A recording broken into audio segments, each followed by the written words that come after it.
प्यारे दोस्तों नमस्ते। आज मैं आपको शीतला माता की कहानी सुनाने जा रही हूँ। हिंदुओं में शीतला माता की बहुत मान्यता है। एक बार शीतला माता ने सोचा, आज पृथ्वी का भ्रमण करती हूँ, वहाँ जाकर देखती हूँ कि मेरे कितने भक्त हैं, कौन कौन मेरी पूजा करता है। ये सोचकर वो राजस्थान के डूंगरी गांव में पहुँची, पर उनको गांव में अपना एक भी मंदिर दिखाई नहीं दिया। जब वो गांव में घूम रही थी तो किसी ने उबलता हुआ पानी उनके शरीर पर डाल दिया। उनका पूरा शरीर जल गया। शरीर में बड़े बड़े फफोले हो गए और जबरदस्त जलन होने लगी।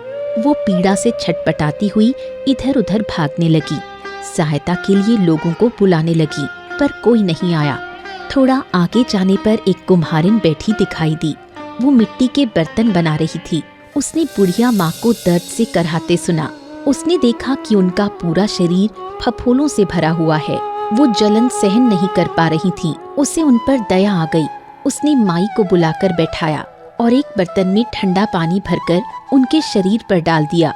जलन थोड़ी कम हुई तो उसने बूढ़ी माँ को रात का बचा हुआ राबड़ी और दही खाने को दिया। उसे खाकर शरीर को ठंडक मिली। फिर बुढ़िया ने कुम्हारिन से अपने सिर से जुएं निकालने को कहा।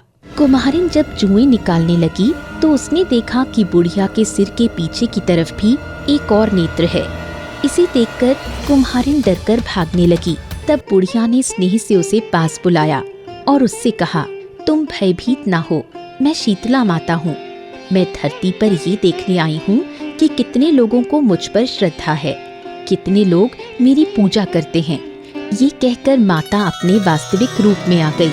उनके प्रत्यक्ष दर्शन कर कुम्हारिन रोने लगी। माता ने उससे रोने का कारण पूछा तो वो हाथ जोड़कर बोली, मैं बहुत गरीब हूँ। मेरे घर में आपको बैठाने लायक ना तो कोई चटाई है, ना ही कोई चौकी। मैं आपको कहाँ बिठाऊं? शीतला माता ने उसे शांत किया और घर के बाहर खड़े गधे पर बैठ गईं।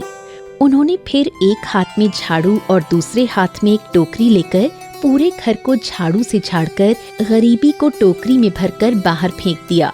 इसके पश्चात उन्होंने कुम्हारिन से मनचाहा वर मांगने को कहा।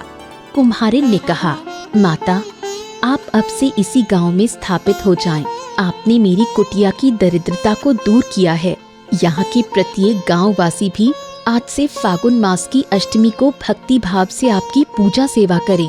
आपको ठंडा पानी और बासी भोजन का भोग लगाएं। शीतला माता ने कुम्हारिन की प्रार्थना को स्वीकार कर तथास्तु कहा। वो उसे करवे में पानी देते हुए बोली, तुम इसके पानी को अपनी कुटिया पर छिड़क देना। कल पूरे गांव में आग लग जाएगी, सबके घर जल जाएंगे, तब तेरी कुटिया का बाल भी बांका नहीं होगा। ये कहकर माता अदृश्य हो गई। कुम्हारिन ने माता की आज्ञा अनुसार अपनी कुटिया पर जल छिड़क दिया। रात को सारे गांव में आग लग गई, पर कुम्हारिन की झोपड़ी सही सलामत थी। अब राज्य के राजा ने ये समाचार सुना तो उसने कुम्हारिन को बुलाकर पूछा, ये चमत्कार कैसे हुआ? सबके घर जल गए, पर तेरी झोपड़ी तो ज्यों की त्यों खड़ी रह गई।